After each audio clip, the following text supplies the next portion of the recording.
জুলাই শহীদদের সঙ্গে বেইমানি দেশের মানুষ মেনে নেবে না। সন্ধ্যায় ছাত্র শিবির ও খেলাফত মজলিসের ইফতার মাহফিলে যোগ দিয়ে কথা বলেছেন জামাত আমির ডাক্তার শফিকুর রহমান। তিনি জানিয়েছেন যে সব অন্যায় রুখে দেবে 11 দল। এর আগে দুই উপদেষ্টাকে জিজ্ঞাসাবাদের দাবিতে আয়োজিত বিক্ষোভ সমাবেশে জামাতের সেক্রেটারি জেনারেল মিয়া গোলাম পরোয়ার অভিযোগ করেছেন যে ডিপ স্টেটের সহায়তায় নিয়োগ পেয়েছেন খলিলুর রহমান।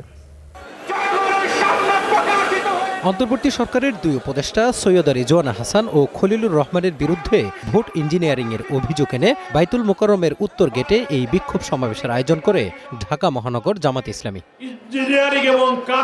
এতে অংশ নিয়ে দলটির সেক্রেটারি জেনারেল অভিযোগ করেন, অন্তর্বর্তী সরকারের উপদেষ্টাদের সহায়তায় নির্বাচনের ফলাফল পাল্টে দেওয়া হয়েছে, যার রাজসাক্ষী রিজওয়ানা হাসান ও খলিলুর রহমান।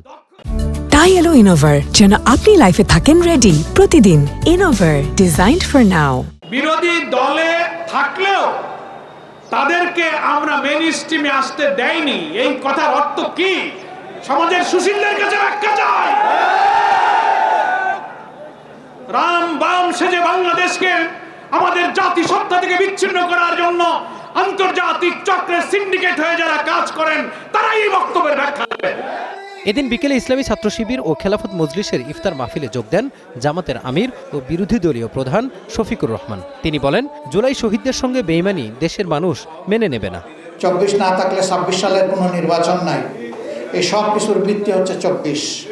সুতরাং যেই 24 মানুষের জীবনের মূল ঘুরিয়ে দেওয়ার জন্য এসেছিল, যে 24-এ অসংখ্য যোদ্ধা জীবন দিয়ে দুনিয়া থেকে বিদায় নিয়েছে, আমাদের ঘাড়ের উপর তাদের লাশ রেখে গেছে।